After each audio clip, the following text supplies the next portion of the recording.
Our first guest speaker is the Novartis Professor of Leadership and Management at Harvard Business School.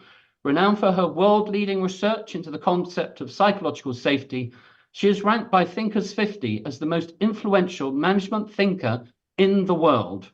Her work has been covered by the Wall Street Journal, New York Times, Washington Post, Financial Times, and Harvard Business Review, and has been drawn upon by companies including Google, Pixar, and Microsoft. Her latest book is Right Kind of Wrong, Why Learning to Fail Can Teach Us to Thrive. So please unmute. Let's go completely wild as we warmly welcome Amy Edmondson.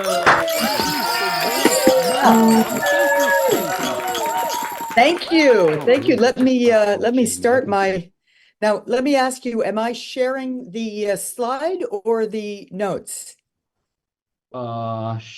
No. Looks like a little bit of both, possibly. I think how's that? That's better. That's it. Yeah.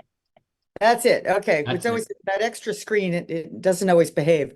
So, hello, good afternoon, everybody. Absolutely thrilled to be here on the Fearless Leadership topic, Fearless Leadership Forum. So I'm gonna talk about failure, which sounds like a depressing topic, but I'm going to argue that possibly there's another way to look at it. So I've been studying failure one way or another for more than 30 years, really as a central component of organizational learning, of leading organizations that thrive and change effectively in a changing world. And with all of this investigation into failure, I have reluctantly come to the conclusion, wait for it, that failure is a part of life. And here's the point, really, of the book. Failure is not as simple as we may think about it. And so where do we begin? Let's begin with DNA, just for fun. I think it's fair to say that all of you are familiar with the concept of DNA, and it's probably the case that very few of you manipulate these tiny chemical compounds for a living. But that is what Dr. Jennifer Heemstra does. She leads a busy chemistry lab at Emory University in the United States. She is the first woman to receive tenure in chemistry at Emory, and she is obviously a big success. Does that mean everything in her lab goes well every day? Of course not. In fact, Jen would estimate that 90% of the experiments that she and her students and her postdocs run end in failure. So what's going on? As Jen likes to say, we're going to fail all day.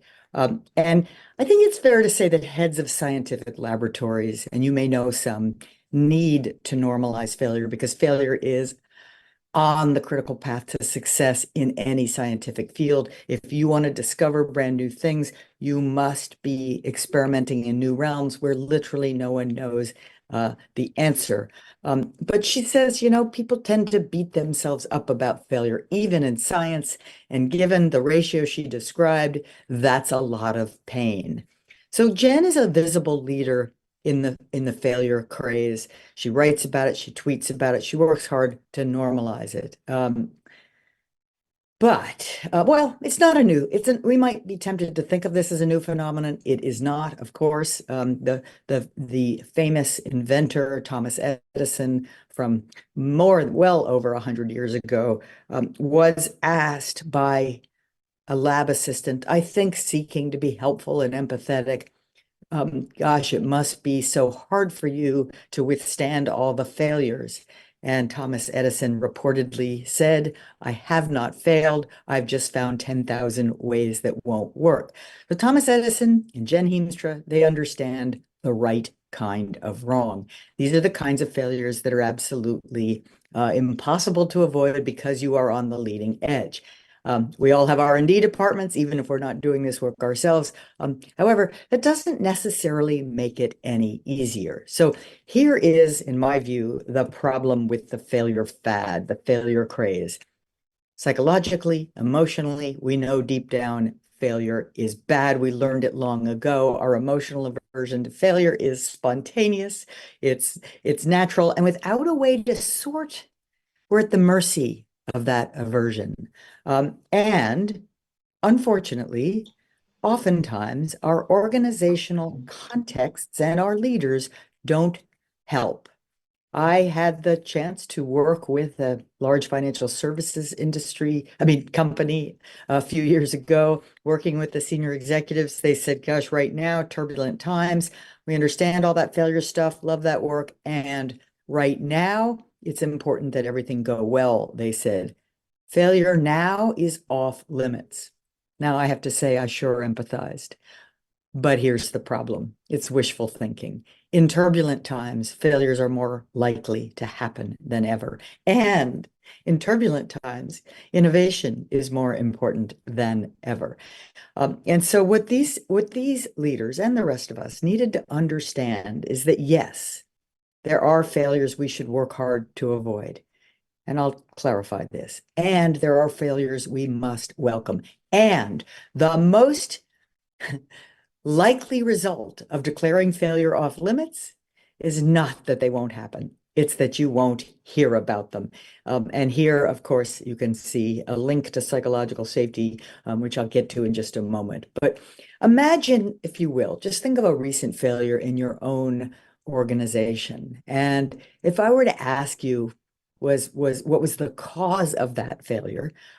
Your answers could range. They could range from someone deliberately went out of their way to cause the failure, to cause harm, sabotage, as it were. Could be someone just wasn't paying attention, or someone didn't yet have the ability, or the task was simply too challenging, or there was too much uncertainty in the market, or it was, as in Heemstra's lab, Edison's lab, an experiment that failed to achieve the result we dearly hoped.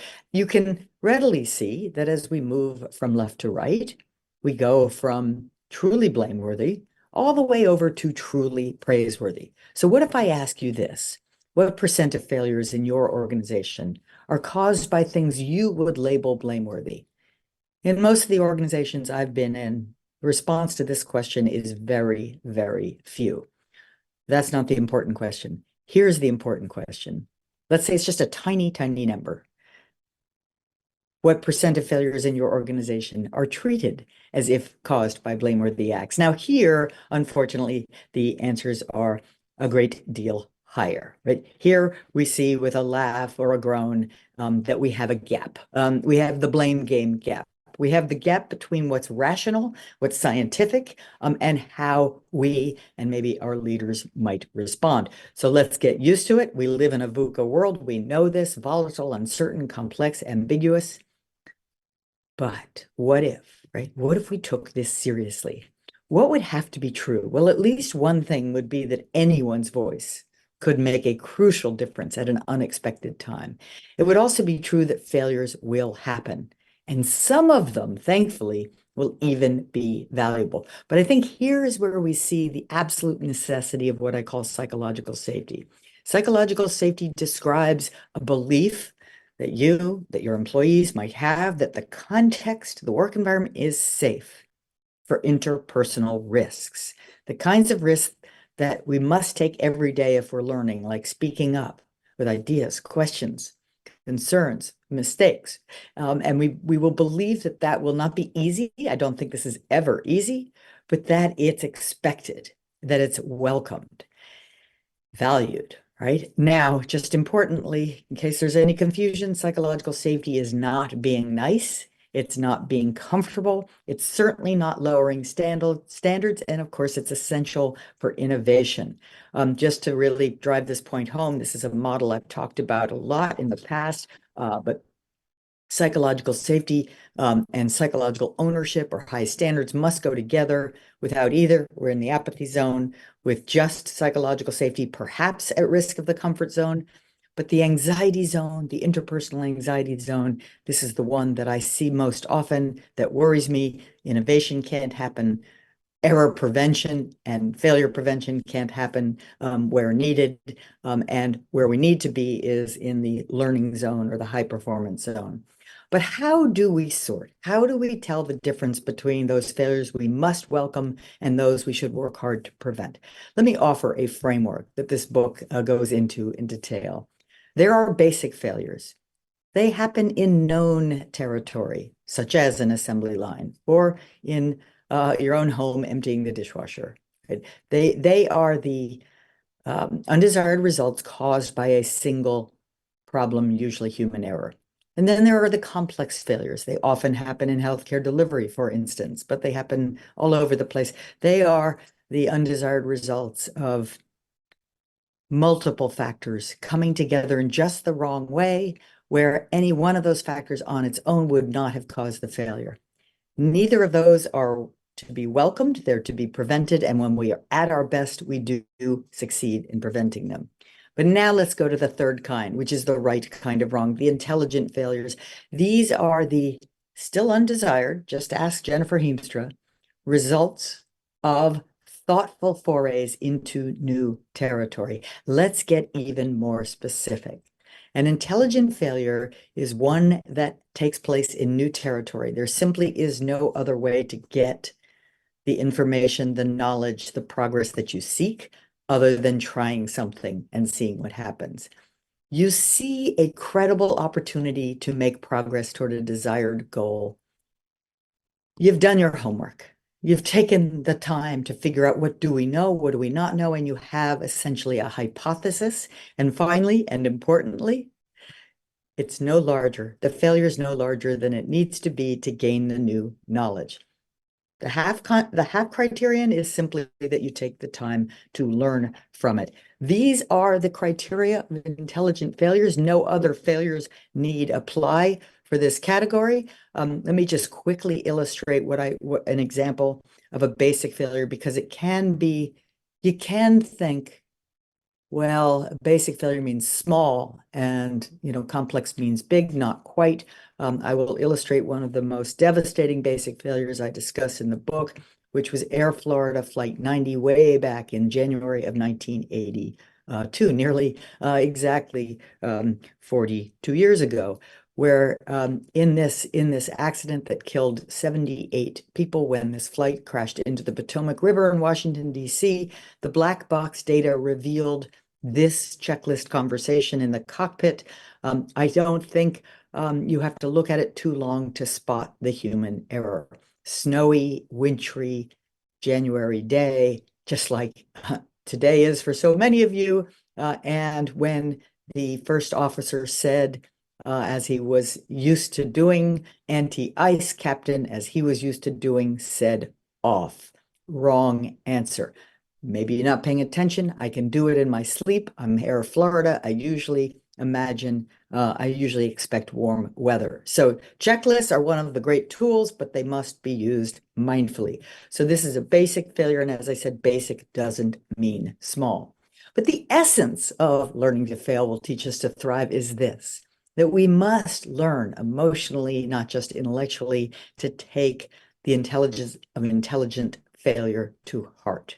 What does that mean? In new territory, the only way to make progress is through trial and error. So technically, unlike the other two, intelligent failures are not preventable. But guess what? They are avoidable. That looks like a contradiction. It is not.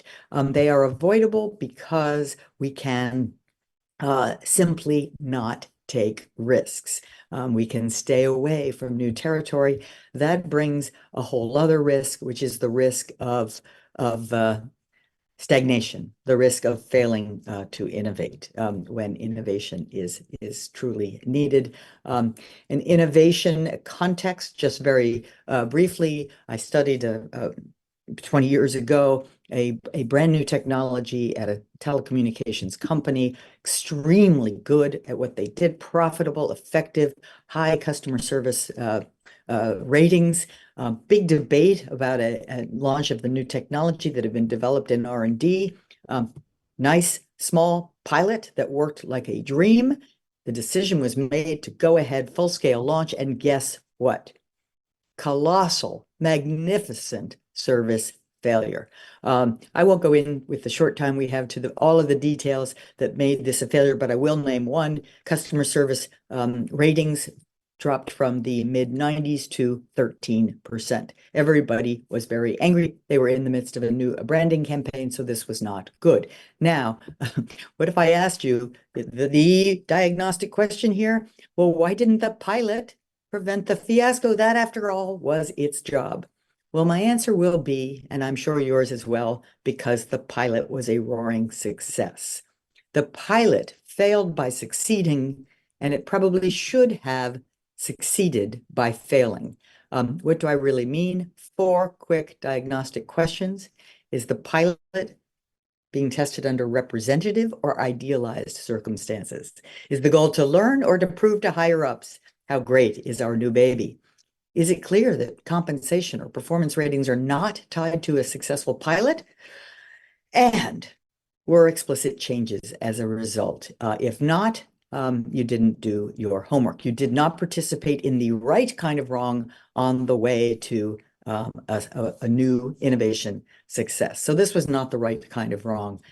I would even say this was a preventable complex failure. Many, many factors made it fall apart. A mix of your technology, their technology, capacity constraints, human resources constraints, and so forth, caused by a lack of context awareness. I will just end with a sense of those financial services executives, as well as the rest of us, need to rethink what excellence means in an uncertain world. Indeed, let's do our very best. And there's a whole handful of tools and best practices that we can use to minimize the basic failures in our lives, in our organizations. We must anticipate, often prevent, but otherwise mitigate the complex failures which are on the rise. And finally, we must promote, celebrate, and increase the number of intelligent failures. And all of this requires error awareness, catching and correcting error, speaking up about error, and a willingness to experiment. This is where psychological safety becomes again so very foundational to make it possible for people to speak up and take smart risks, as well as to shut down the failing initiatives in their lives and in our companies. Let me stop here. Plenty of things to add and answer, but I want to keep it roughly on time. Thank you very much, Amy. So we have a question for you now, our guests, which is, how could you reframe your work to invite more learning and proper risk-taking? You'll see the question has been put in the chat there. How could you reframe your work to invite more learning and proper risk-taking? So think of your answers and get them in the chat. So Amy, while people are doing that, I want to ask you a question, which is, in your research, have you found there are regional differences in terms of risk-taking? Do you find that some countries and cultures are much more open to it than others? Yes, and that roughly corresponds with power distance cultures, and so this is this is sort of it's well known, I think, that cultures differ in how emotionally seriously we take hierarchy. So those differences exist, and they're not deterministic. So just as we have differences in means, we have plenty of distributions and overlap. And what we learn when we dig into this is that psychological safety may be more challenging to create in some cultures than others, but it's no less necessary. That is, the work requires it just as much, whether you're in Asia or Amsterdam. So this and I think the essential formula for building it is the same also, but it really does require this fearless leadership that we're here to talk about. Thank you. So I was hoping we're going to have some responses from our guests, and we do now. So Claire, you've got in first. So because you got in first, I'm going to read your answer. It says, by leading by example and really encourage risk-taking, then getting together as a management team to assess the risk-taking, to look at what we can learn from it, and then potentially make new processes. Tatum says, don't breed a risk-averse culture. Joe says, encourage more trials. Paul says, spotlight, recognize those who try, create a culture of you miss 100% of the shots you don't take, so take the shot. Joshua says, black box thinking. Speaking of which, Joshua, we've got somebody from Matthew Syed's team coming up later in the year. Obviously, Matthew Syed, author of Black Box Thinking. Sean, you say setting up pilots appropriately with key questions to consider as the pilot. Amy, did you want to say something? Well, no, I'm just loving these. I think they're wonderful suggestions, and I would I'll underline the framing point because it's really it's often why I include that VUCA notion is that we often fail to frame the work or reframe the work as the uncertain, complex, interdependent work it is. And just logically, when we are facing work with those attributes and when we're facing environments, markets with those attributes, it then just becomes sensible, almost logical that we need to hear from people, that their voices are crucial. So we've got lots of other contributions coming in. Charlotte says, giving colleagues the space for creative and innovative thinking. Alex says, present intelligent failures in a positive context and create positive discussion around them. Simon says, celebrate learnings regularly so it becomes embedded. Marcus says, highlight previous examples where failure has produced ultimately valuable outcomes. And Amy, just make a comment about very large organizations experimenting and innovating, because I know very large organizations typically will really encourage their teams to do this in a way that perhaps smaller companies might not be so comfortable with. I think it depends on the large organization. There are many very large and long, even successful organizations that do not do this very well, and there's some that do. And I suspect, I don't have systematic data on this, that there are smaller organizations that do this well. And I can think of a handful of the sort of classic examples like Pixar. And then there are smaller organizations that don't do this well and maybe don't last for as long as they would otherwise. Miriam, you say we learn more from failures than from successes, so encourage curiosity. Absolutely, Miriam. We're doing an event on curiosity later in the year, so check that out. Larissa, you've got a very long contribution here, but you're saying prioritizing the few value creation opportunities and focus completely and collaboratively behind them. Sometimes we're too splintered and fragmented. Matt says budget provision without expectation of immediate return on investment. Tom says, I would argue that all small organizations could be much more nimble than large organizations when it comes to innovation and risk-taking. And Julia, you say there is something about leadership. Some of the teams I work with invite learning really well, but others don't. And the stock answer generally they are concerned about what their leaders will say. That says, think about outputs or outcomes. What do you want to gain? Then work backwards. So Amy, just coming over a quick comment from you on some of those contributions that have come in.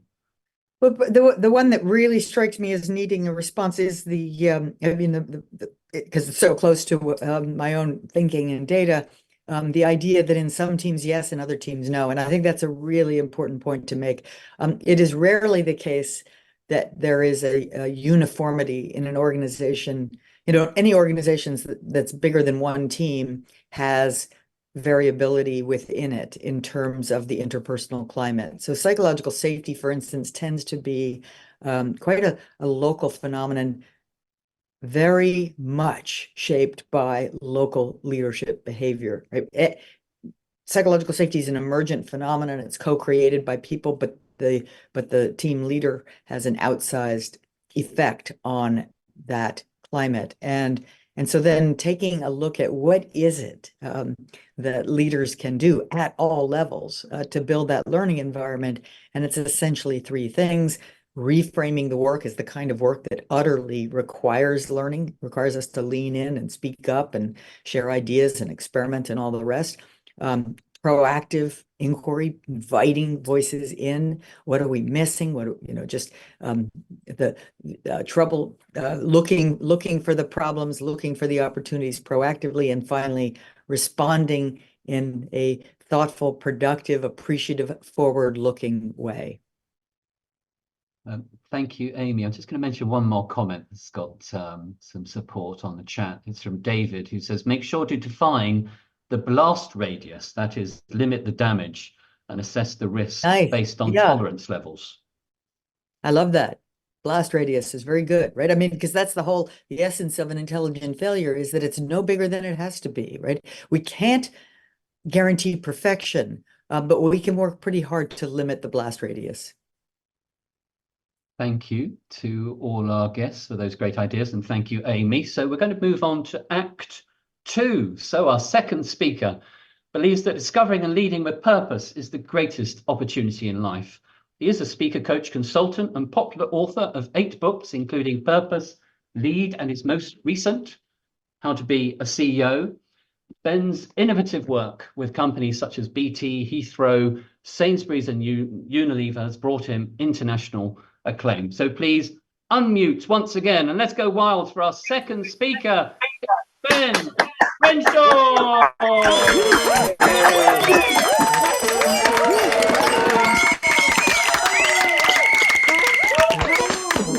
I think I'll just finish on that note. So thank you all very much. And but look, Amy, fantastic. Brendan, firstly, thank you so much for organizing. Amy, it's wonderful to listen to you, and very, very thought-provoking, which I always find in your work. Very challenging, really holds up a powerful mirror.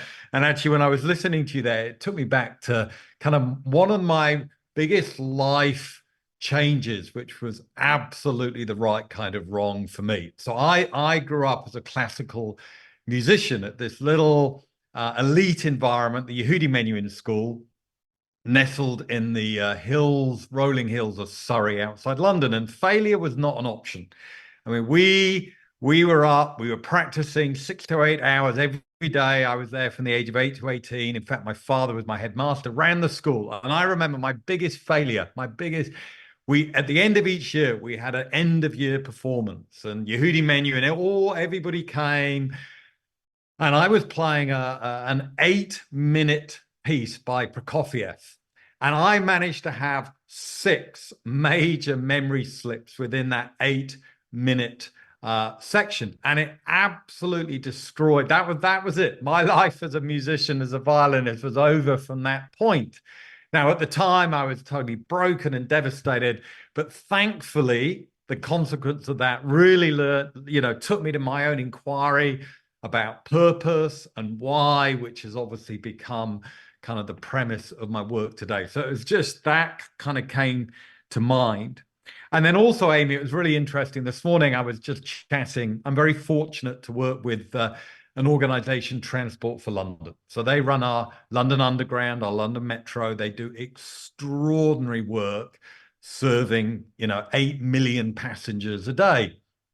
And there's a fantastic guy called Nick who runs customer operations, accountable for trains and stations.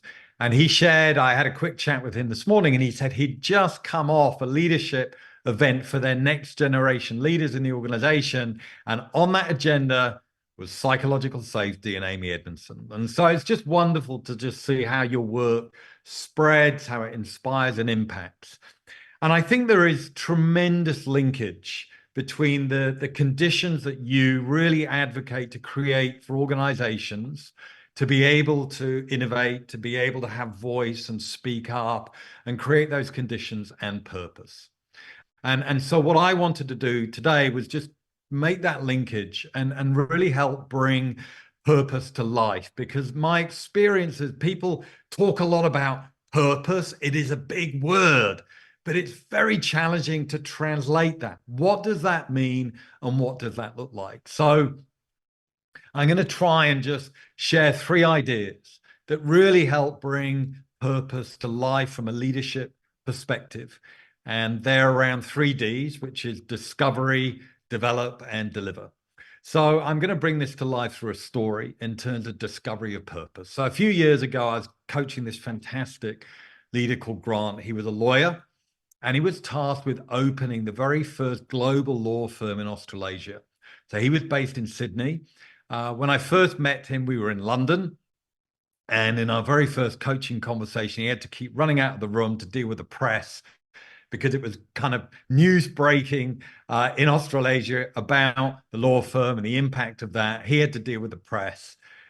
Anyway, over time, a few months later, we were actually in Hong Kong, and we were in a hotel, and he'd got the leadership bug, and he just really wanted to transition from moving more from practicing law to leading the firm.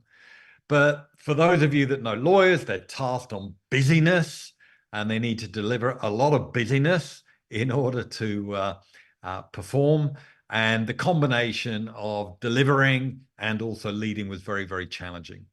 And so Grant had to really look at how was he going to make that decision? What would that look like? And he wanted to start with purpose.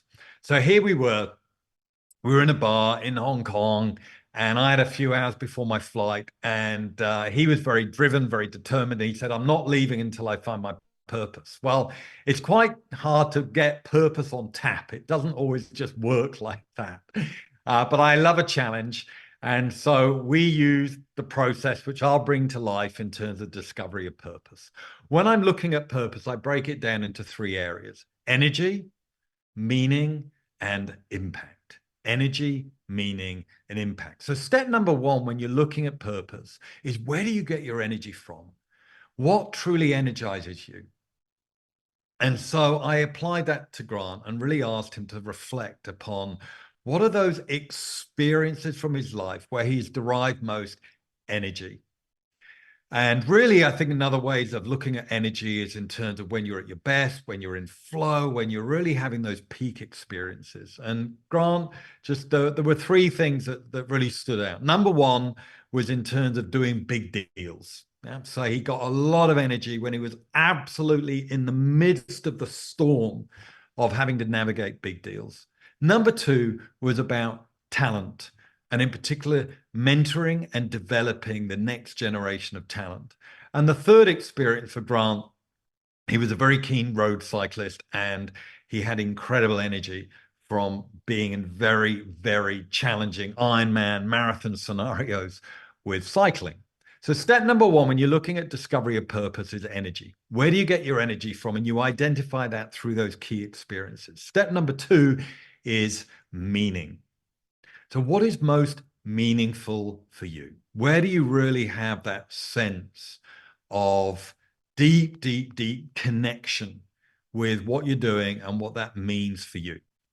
So once you've identified those experiences, you've got to then translate that in terms of meaning. So again, just back to Grant for a moment, that first experience of the big deals, the meaning of that for Grant was about simplifying complexity. What was very meaningful was taking very, very big, challenging, almost impossible scenarios and actually simplifying those in order to make progress and move forward. The second experience around talent and next generation was all about unlocking potential. So again, Grant got tremendous meaning from helping others really fulfill their own potential and perform at an optimal level. And then thirdly, in terms of the cycling, that was all about winning. So again, just tremendous meaning in terms of that competition, probably going beyond what you think was possible. The next step in terms of purpose is all about impact. So if you think energy, meaning, and impact. And therefore, what you need to do is you need to translate those themes that you've identified in order to distill those through what impact, what difference do you want to make in the world? What is the contribution and the value that you want to make? And so again, just coming back to Grant, when we distilled those 3 big areas in terms of simplifying complexity, unlocking potential, and winning, actually for Grant, what that translated at was in terms of being the best he could be and really helping others be the best they could be. So what I would be really encouraging you, because I absolutely convinced that in order to make the right kind of wrong and have absolutely show up with that fearless leadership, you need to be very anchored and rooted in your own sense of purpose.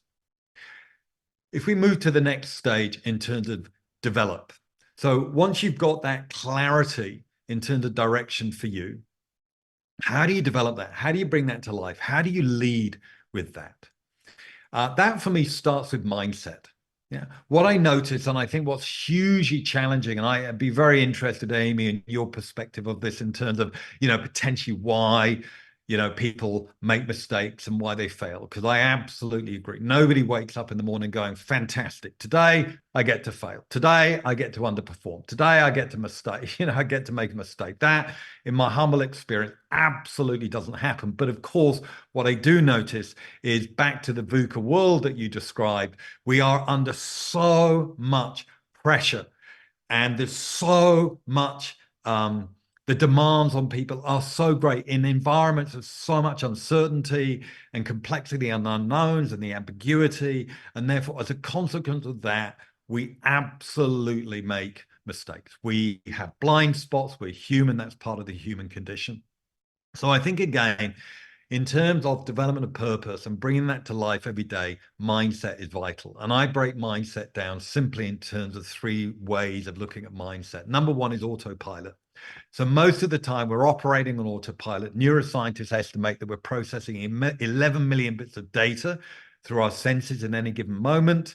On a good day, we can actually consciously manage about 50. So therefore we go on autopilot, what is known and familiar, in order to preserve time and energy. So it's very helpful, autopilot, but I would suggest, when you're looking at purpose, when you're looking at needing to innovate and do things differently, you absolutely cannot do that on autopilot.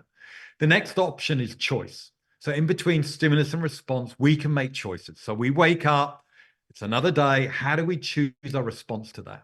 And that is absolutely critical, that power of choice. But the third area, in terms of mindset, I'd be really encouraging, and I think this plays in very much to psychological safety, and what you're looking at, Amy, there is about intentionality. I think that in today's age, we need to become very, very intentional. In the language that I use, it's around how you want to be. And to me, purpose starts with an intention to be purpose-led. A lot of the time today, we've become so conditioned to become human doings, we've absolutely forgotten that we're human beings. And so a lot of the work that I do, and in terms of being purpose, is literally taking people back to their original intent, which is, number 1, to be human. And actually, out of that humanity, what does that then mean and look like? And just one quick example on that. Again, working with London Underground, where they're absolutely at the front end of things. And during the pandemic and during COVID, and they were having to really support, frontline workers and critical workers. The leadership that Nick brought to that, who runs customer operations, was leading with humanity. And he absolutely set up the conditions and the environment, and also used processes to really enable people, exactly as you talk about, Amy, to have voice, to speak up. And out of that, actually, we really created a safe environment in which very, very unprecedented conditions could be addressed. The final bit in terms of purpose and application is about delivery. Yeah, so here we are. You've got discovery of purpose. You've got the development of it. I think the critical way to bring that to life is through intentionality and mindset. Then it's all about delivery. How do you make it real? How do you absolutely bring together purpose and performance? They're not separate. They're absolutely joined up. And just one quick example. And Brendan, you mentioned, my work with Heathrow, and I've been fortunate to work with them for many years. And the director of the security there, Jonathan, is an amazing individual, very purpose-led. He describes his personal purpose as the art of possibility. And there you are, you're heading up security. You are literally the face of the UK for security. You've got 3,500 security officers. It's a very, very complex operation. And what he was able to do was translate that art of the possible in terms of a very, very clear message and a very clear narrative for all officers in the organization, which was around for security, which was protect, serve, and grow. Number 1, that security function is here to protect the nation. Number 2, it's there to serve passengers. And number 3, it's there to grow the company. So I think that from a practical perspective, what you want to be looking at is translating that purpose, putting it into a very, very clear narrative and a message for people to resonate with, to connect with, and ultimately then to help you drive performance. And my final thought on that, again, which really links back to the right kind of wrong. My favorite mantra that I've really come across in organizations today, in order to help navigate the complexity in the environment that we're in is the idea of progress, not perfection. Progress, not perfection. And again, I'm very fortunate to work with a wonderful organization in San Francisco, Ghirardelli. They make chocolate, which for me is another form of purpose. You bring chocolate and purpose together, that brings my life great meaning. And their CEO, Joel, he literally, I have seen him absolutely drive and double the size of the company with that intent of progress, not perfection. So look, on that note, Brendan, back to you. Thank you very much, Ben. So we've got another question for you following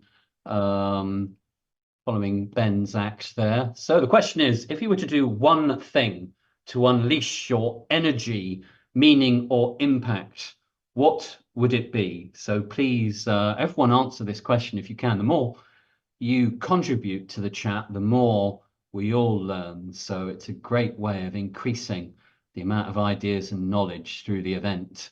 So the question is, if you were to do one thing to unleash your energy, meaning, or impact, what would it be? So while you're popping that in, a couple of comments on your chapter, Ben. Somebody says, Nicola says, she likes this definition between a human being rather than a human doing. And Craig, like your distinction between progress against perfection. So we're looking forward to some great contributions. Amy, did you want to make a quick comment? Because Ben mentioned you a few times. Did you have something you wanted to say following Ben's piece? Well, mostly just an enthusiastic, violent agreement about everything he said, and I couldn't help coding the context. He's one of the things that I sort of study and write about in Right Kind of Wrong is what's the nature of the context and adjusting accordingly. So and the security work at Heathrow is such a beautiful example of a highly familiar but variable context, right? You really don't know what will happen today, but it's tempting to fall into the trap of thinking it's just business as usual. So it's what I call the three fundamental contexts, sort of consistent, variable, and novel. And that's a variable context where the stakes ultimately are high, even if they don't feel that way. So that's a reframing opportunity to make that work the truly meaningful and teamy work that it needs to be excellent. Thank you, Amy. So we've got in the chat, Sean, thank you. Focus on the why and communicating the why effectively. Joe says, come out of autopilot and shake things up. Vicky says, be authentic. Denise says, be bolder and braver. Tom says, I think actually setting out time to spend thinking about on your own individual purpose is most valuable to get started. Gail reminds us of to focus on progress, not perfection. As someone with a perfectionist driver. Tom says we automatically think about the business first rather than ourselves. Fiona says that my authentic self always turns up. Tatum says carve out the time to be more strategic and ask myself the question on a regular basis, an opportunity to check in with myself. Sandra, being intentional. Mike says the same. Paul, review my diary and see how it lines up with purpose, ensure I'm focusing on the right things rather than being busy.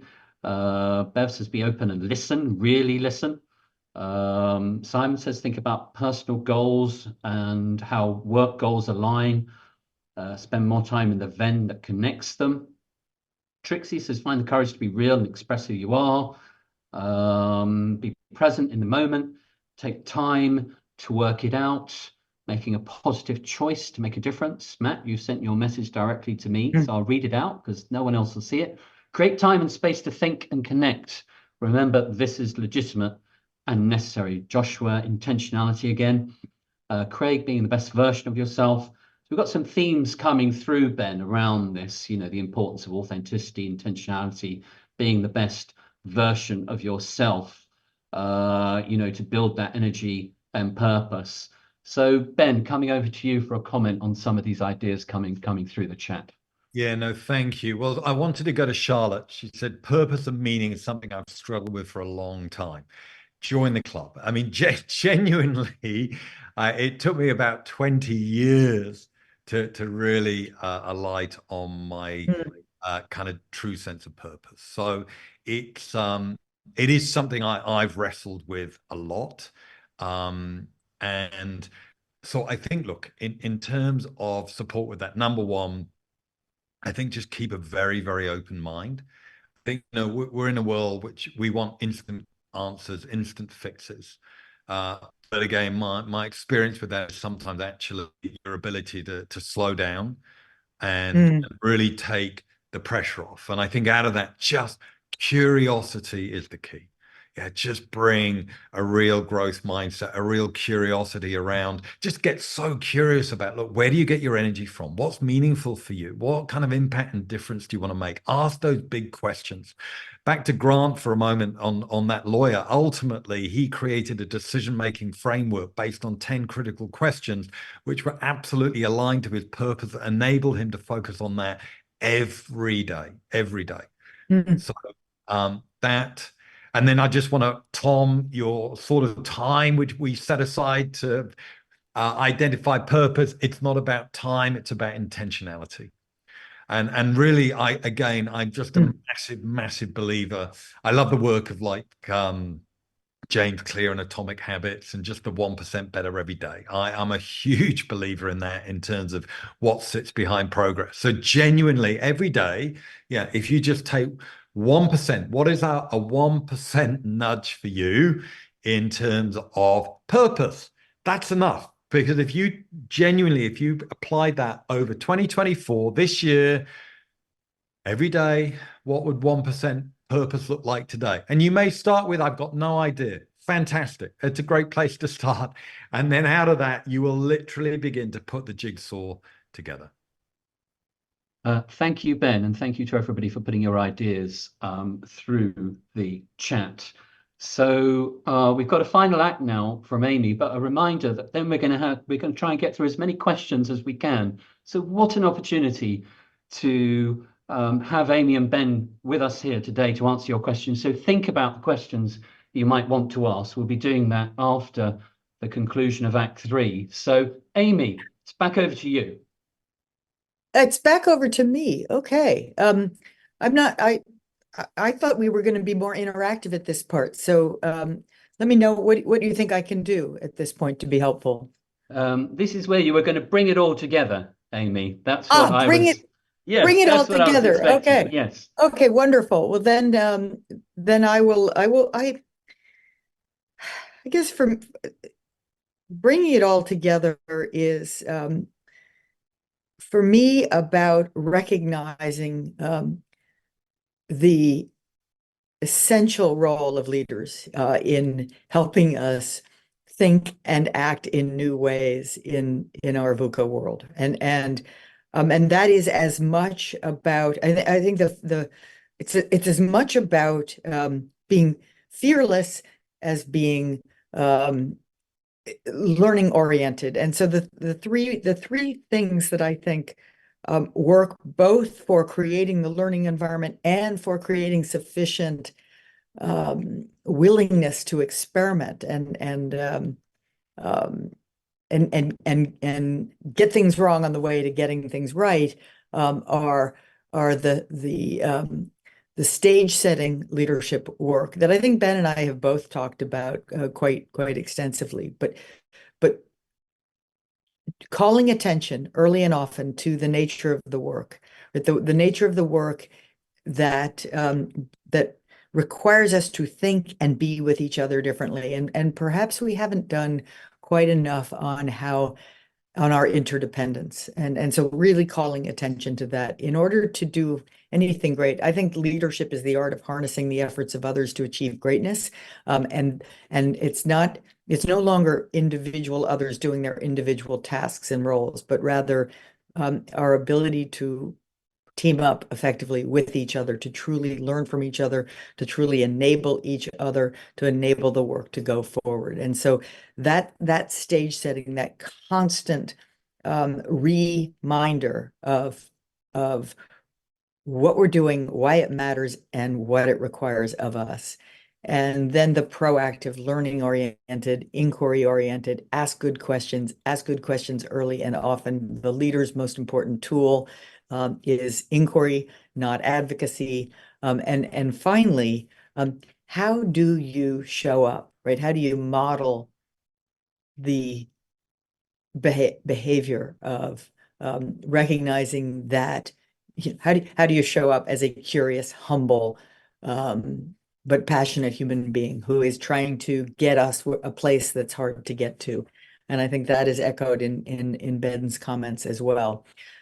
So the right kind of wrong is all about taking more risks, but please, smart risks, not the kind of reckless ones, and taking fewer risks caused by inattention in known, familiar, consistent, and variable territory.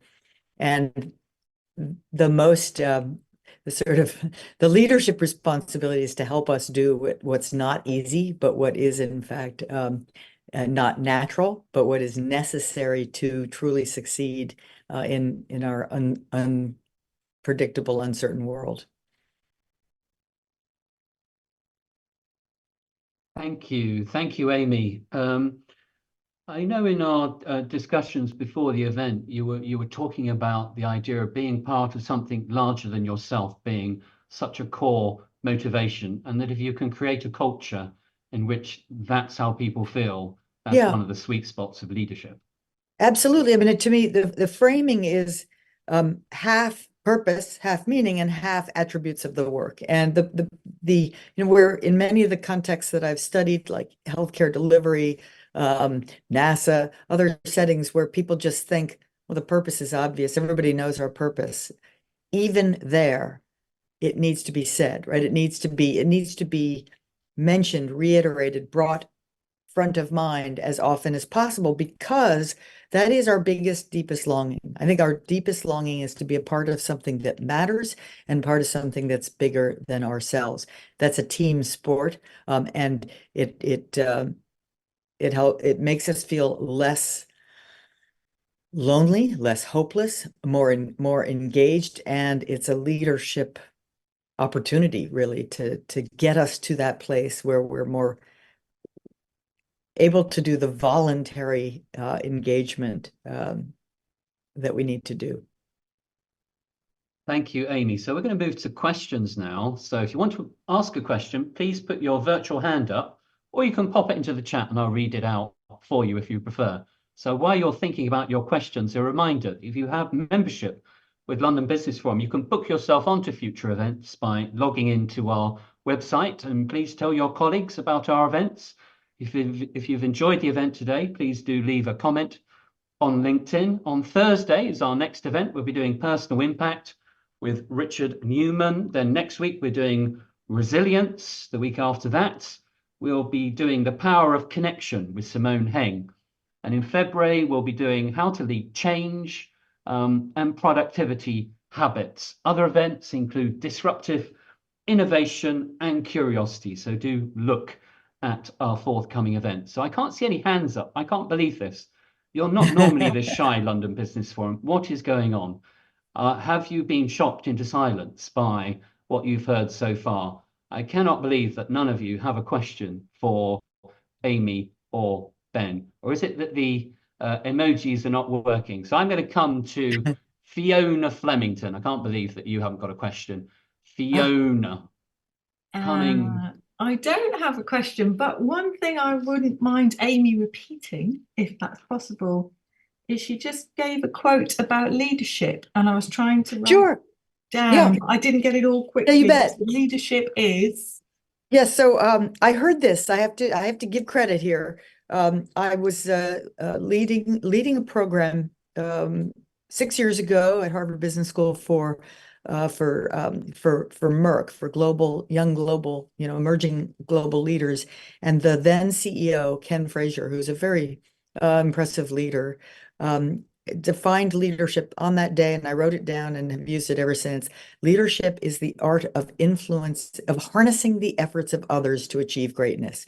So harnessing the efforts of others to achieve greatness. And why that stopped me dead in my tracks is it's so, it's both so clean and clear, and it's subtle, right? Because there's a way in which you have to, as a leader, you have to realize, I don't do it, right? I don't do the work that needs to be done myself to achieve what we need to achieve.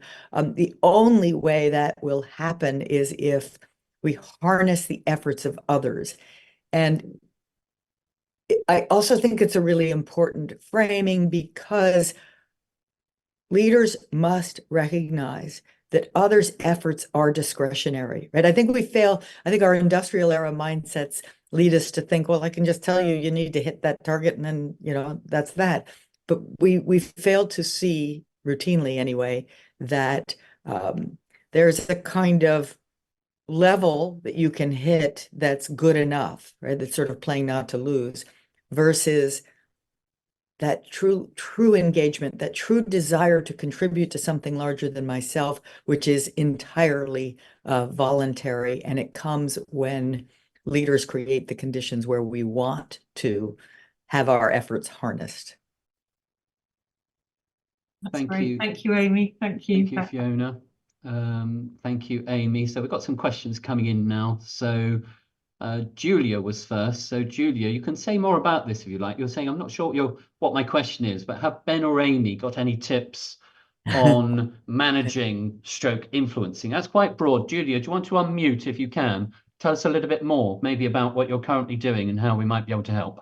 Yeah, so thank you very much. I work with some organizations, and it's about, I can't quite think of what I'm trying to get at, but it's about, I often get kind of told, oh, we can't do that because my trustees won't let me, or we're not allowed to do that because the trustees won't, or the board won't let us. But it's kind of managing and upskilling and uplifting that kind of conversation. It's what I'm kind of struggling on. Yeah, look, I'm happy to Good. in, and then so look, there's a few thoughts on that. Julia, I think that the starting point for me is always about understanding others. And I think that what I notice often in organizations and when you're dealing with challenging dynamics like that is, I have my agenda, I want others to understand it or buy into my agenda, but the missing point often is, where are others? What is success for them? Where are they? Back to what Amy was saying in terms of context. You really, really understand the context. So just a quick example, I'm working in an organization at the moment where we've got a whole program that we call Talent Manager Excellence, but it's basically about helping upskill all people managers in the organization. And one of the key modules, key elements of that is helping really, really build that empathy and understanding, and ultimately as well compassion in the organization, in order to be a bridge to facilitate better and more meaningful conversations and dialogue. So I think that as a starting point, obviously, number one, identify your stakeholders. Now, once you know who is critical for the decision making, then to do the analysis and to really invest the time in understanding their agenda. What is their context? What are they up against? What does success look like for them? What do they need? Really put yourself in their shoes. And then a really great little exercise then is actually then to, once you're in their shoes, to look back at you and go, well, actually, where are they? What's going on? What do I need from them? And then it's fantastic then to step out and just be a neutral observer, be very objective, look in and go, actually, what am I seeing here? What is that joint context? What's the landscape? What's needed? So usually, again, in a very pacey, task-orientated world, we miss a whole opportunity to go much deeper into that initial understanding. Then obviously on the back of that, you need to then test that. So go to your trustees, go to the other stakeholders. And how can you set up the conditions in the environment? Again, Amy talked a lot about, creating those environments where people can have voice and speak up. One of the things that I found incredibly helpful when you are dealing with conversations like that is to align on some guiding principles. On one occasion, I was facilitating 2 executive committees. They were very, very adversarial, but it was critical that they had a joint agenda. And actually what emerged out of the conversation was one of the members shared a guiding intent, which was to assume, so a guiding principle for the 2 parties to come together, which was to assume good intent. Everything else is a misunderstanding. Assume good intent, everything else is a misunderstanding. And we used to start every meeting with that principle. And again, it just set the context, set the expectations, and really almost the ground rules for having that type of conversation. So Thank you. Yeah, I think that's terrific. And I'll just add one thing, which is I think that oddly, leader is a role, right? But leadership is behavior, and anyone can, and it's a behavior that I think exists when you're influencing others in positive ways. And so in a way, part of the answer is just allow yourself to exercise leadership when you see it's needed, and it will be welcomed. And so when you see that there's an opportunity to sort of offer a reframe or ask a penetrating question that may help bring additional frames or thoughts in, just do it, act on it. It will be welcomed, right? It will be seen, especially, if we assume good intentions and everything else is a misunderstanding, which I love. I don't think there's a difference in how do you manage up, or no, sorry, how do you influence up versus down? It's the same fundamental demonstration of learning behaviors, of genuine interest in what others see and bring, and a genuine sort of optimism or hope about what we might be able to do here, what's possible. Thank you, Amy. Hopefully that helps, Julia. Amy, unsurprisingly, perhaps a couple of questions I'm going to put together around psychological safety. So Debbie from Landsec says they appear to have good psychological safety at a team level, but as soon as people are outside of their team, that reduces. Do you have any tips for senior leaders to help foster the right environment as an organization outside of teams?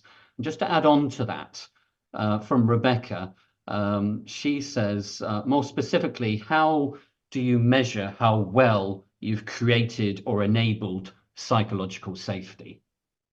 So first of all, it's great that you're in a team that has it, and it's healthy, and then it's natural that you might not feel quite the same ease at taking interpersonal risks once you're outside that team where we know each other, where we kind of accept and understand each other's intent. We're doing the best we can. We're learning as we go, et cetera, right? That's a great team. So there's really, there's no lever that you can pull that suddenly makes that psychological safety automatically extend to your other experiences in the organization. But I think it's fair to say that if you act as if you have it, it will rarely go wrong. Right? Just force yourself to do the things you need to do, to ask the questions you need to ask, to share the ideas you want to share anyway, even though the stakes will feel a little bit higher. Because what's the worst that can happen, right? A moment of embarrassment, of sort of modest rejection. Yeah, no, it's okay. It's really not that bad. How do you know if you have it? I think there's sort of a formal and an informal answer. The formal answer involves using validated survey measure and using that as input to having a thoughtful discussion about where the variance lives, where the differences are. The more informal answer is stop to ask yourself, what's the ratio that you're hearing of red versus green? You know, how frequently you're hearing about problems or requests for help or things that are stalled versus progress, good news, all is well. And if it's too green, it will feel good. And it's probably not a good sign because you're operating in a VUCA world. Thank you, Amy. So, Ben, this is one for you, I would say. Where would you advise, this is from Larissa Harrison, where would you advise to start working on purpose with a senior leadership population who are most likely never to stop to think about their personal intentionality or unique leader purpose, specifically in an industrial setting where it's all about delivery now and getting anyone to slow down and think is a challenge? Great question, Larissa. I happen to know Larissa, so so thank you for asking. I do understand. Look, it's the way into purpose. It's very challenging. There's no one kind of formula, one recipe. I think that my experience today is a few considerations. So number one is performance. I think that if you're really, really able to build a substantial case for the potential impact that purpose can have on performance, I think that can be a very powerful way in traditional industry settings, which are primarily performance orientated. Now, you know, Amy mentioned earlier about that kind of voluntary engagement that's required today. And again, about the power of meaning and being very connected with that. And I think that, you know, we are asking people a lot today. Now, one area I think is well-being. So if we look at, you know, the level of well-being for people today, it's hugely challenging. I mean, just coming into this year, the level of sickness that people are still having is, to me, it seems extremely high. And whether it's COVID or just ongoing, a lot of organizations I'm working with are very, very challenged with well-being. So again, I think if you're able to look at, well, actually, in order to perform, we need people to be well and actually to support our well-being of people, creating the conditions in the environment for that, helping people understand the linkage. So performance could be one. Another area is governance. And I'm very, very fortunate to have just been introduced to a remarkable woman, Dr. Victoria Hirth, who's actually written the national standards for purpose-driven organizations for this country. And she is a fellow at Cambridge Institute for Sustainability Leadership. And Amy, I must introduce you. And Dr. Victoria so she's an expert on this, has all the technology around what is the governance required for purpose-driven organizations. And that is now written into the Constitution. Organizations need to demonstrate their governance around performance, around purpose. So I think governance is another opportunity to go in. Performance, governance, and I think the other key area then is engagement itself. So many organizations I work with, they measure engagement through a great place to work. The essence of that is trust. And again, I think back to what Amy was talking earlier about, that deepest longing is to be part of something that matters, that's bigger than you.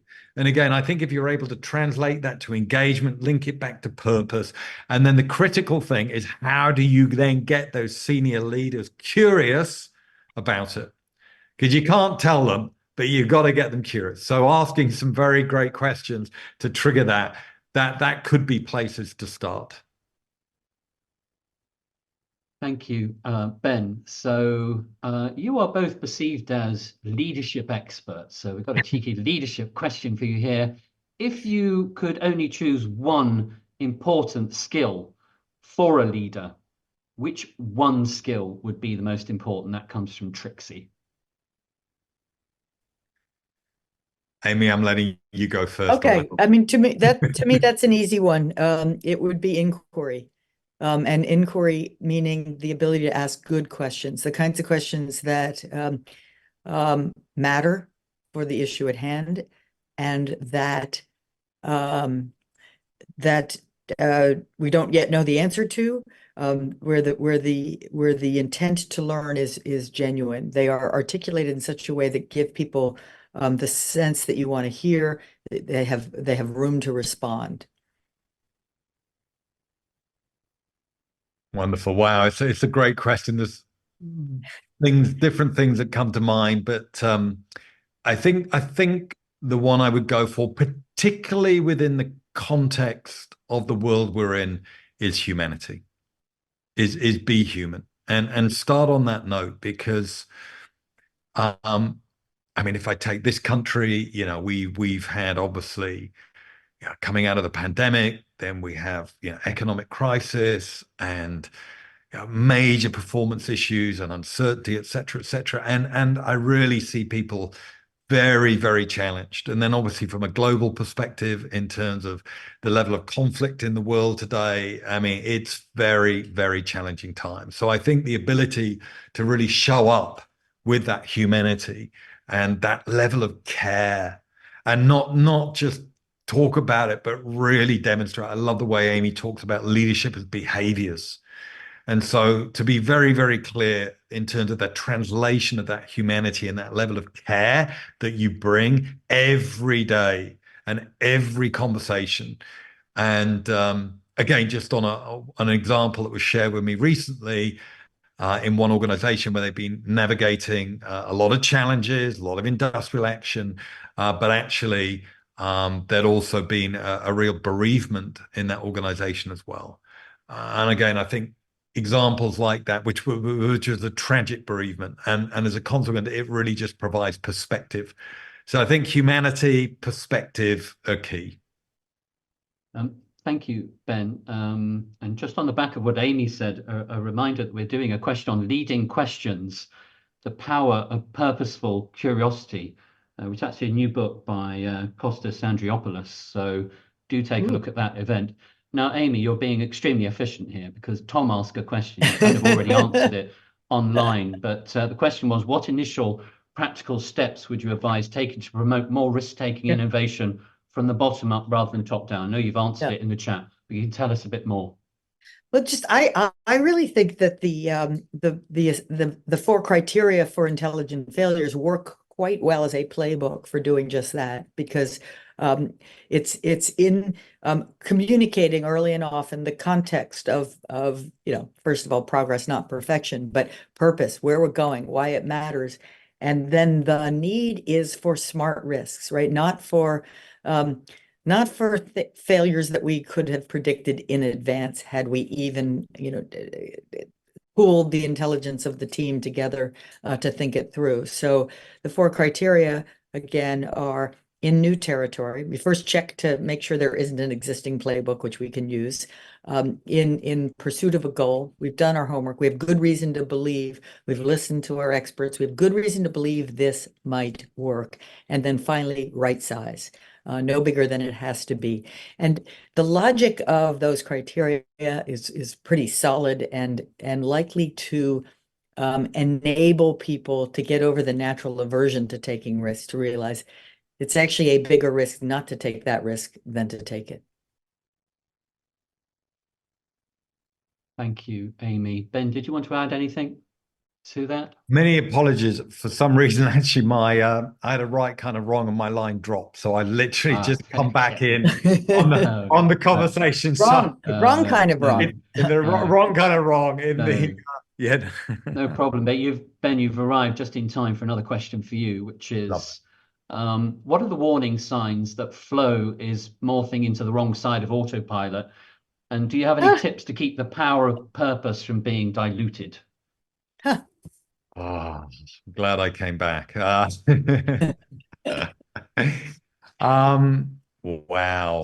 It's so individual. It is so individual. So it's quite hard to let me personalize it, because I think that's the only way I can genuinely answer that. I mean, on a personal note, when I find myself getting into just being dominated by autopilot and task and transaction and doing, and I've absolutely lost my human beingness, which does happen. And I can really evidence that in terms of my behaviors. And I So look, I think number one is awareness. I think you have to know yourself well enough to be able to read the signs. So, you know, when are you out of flow? When are you absolutely just stuck on autopilot? And then you need mechanisms to support. So I'm a massive believer in rituals. I have a whole bunch of daily rituals, you know, so my morning practice is critical in terms of my meditation, my prayer, my stretching, my exercise. I mean, it takes me a couple of hours just before I can greet the day, but I'm very deliberate. I'm very intentional about that. And it absolutely I need that, puts me with the right mindset. I also need the right support around me. I'm very blessed to have, you know, fantastic co-coaches and mentors and inspirations and collaborations, you know, on the line today. Amy and Victoria, people that really, really help me in terms of growth of my own learning and my own development and my own progress. And then I think as well, it's really important that you, in your work, you discover, you know, what enables you to be in flow. So as an example, writing. I am not a natural born writer in any means. It is a massive, massive effort for me to write. And but because I was a musician, I'm fortunate. I'm able to be pretty disciplined. But what writing does, it gets me out of my autopilot and connects me with flow. And that's the reason I write and why I keep writing, because it's a brilliant mechanism for me. So I think you've got to find, what are the mechanisms? What are the rituals? What are the behaviors that you need to demonstrate on a daily basis that really help you continually shift from autopilot to flow? Amy, it'd be great to hear if you've got, you know, for you, what kind of supports and nourishes you around that shift. Oh gosh, this is not one of my strong suits. So I think I'd be very guilty of not practicing what you preach and what I should preach. So okay, we can chat later. Thank you, Ben. Thank you, Amy. So we're going to take one more question. It's from Lisa, and she says, how do you support staff with change fatigue? I guess this is around the idea that organizations are constantly changing, and some people think, can we stop changing? And just that doesn't happen, right? So how do you support people? I guess that's the role of the leader. Yeah. Any tips on how to do that? You know, we have some new research that I've been doing with Ingrid Nemhard and Michaela Carasy from healthcare providers in the actual, you know, height of the COVID pandemic for a few years ago, where we collected data. And this will not be a new idea, but it's nice data, which is what we find is people are much less likely to be burned out, to have a desire to leave, stop doing what they're doing, when their leaders, and again, local leaders, are both honest, transparent, realistic about the challenge that we face, but also offering hope, optimistic. We're calling it optimistic realism, and it is the data are pretty strong to suggest that when you do both, people are better off, right? So we're honest, we're confronting the very real challenges that are there. We can't sort of wish them away. So we're able to talk about them. It's honest, it's safe to do so. But there's good reason to believe that we're going to prevail in the end. And I think part of why that helps people is that, first of all, it gives them some hope. But I think also it builds a sense of we're in this together. And to me, I think we're able to do remarkable things and withstand remarkable challenges and stresses when we're not feeling alone or lonely, right? When we really do have the sense that we're part of a group that cares about us, and that we together care about what we're trying to do, that nourishes us. Thank you, Amy. So Ben, I'm going to come to you. I don't know whether you want to make a comment on that, but I'm also coming to you for some concluding thoughts, some takeaways. What are some core takeaways from you as a result of this session? Thank you, Brendan. So look, I try and make things simple. And I actually learned this idea of the rule of three from a fantastic leader, a guy called Dave Woodward, who was the president for Heinz baked beans. So I used to eat a lot of baked beans, eat a lot of ketchup. And Dave only operated in threes. The challenge is he would put a lot of threes together.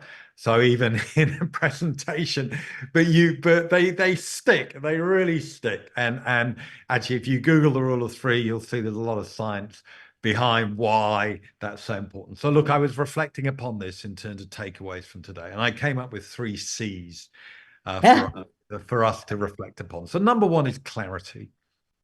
I think that in a very, very complex world, and as Amy talked about the VUCA world that we're in, number 1, as a leader, I really think the role of a leader is to provide clarity. Now, that's hugely challenging because most leaders I work with, literally, they're kind of making it up as they go. I mean, yes, you can have a beautiful 3, 5, 10-year plan, and you can have your strategy and your pillars and your priorities and all the rest of it. But every day, there's big challenges. And I think, number 1, it is absolutely fundamental, even if it's just for the today, that a leader shows up absolutely intentional about clarity of direction. People need to know where they're going. They need to know the context in which they're operating. They need to be able to have the environment in which they make meaning of that. So number 1, clarity. Number 2, connectivity. Amy talked earlier about belonging and the absolute fundamental need as humans to belong, to be part of something bigger than you. And I'm a huge believer that, again, as fearless leaders, we have to continue to break down silos, break down barriers to allow people to connect as a starting point. I'm a massive believer that relationship is business. And whether that's relationship with colleagues, with consumers, with customers, with the community, relationship has to be prioritized. And it has to be recognized that it's a form of work. And then thirdly, communication. Again, as leaders and providing fearless leadership, you have to be able, to be, and communication in the truest sense it's not a one way.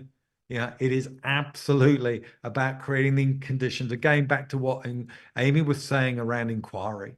Actually, that communication really allows people to ask questions. That communication allows people to have voice and to speak up without the fear of negative consequences. That communication is absolutely based on psychological safety, and ultimately it brings back people to why and sense of purpose. So clarity, connectivity, and communication. Thank you, Ben. So finally, wrapping up the session, Amy, coming over to you for a minute or two for some core takeaways from you. Of course, everybody's going to get a copy of your fabulous book. Good. How can you sum it up in 2 minutes? All in there. But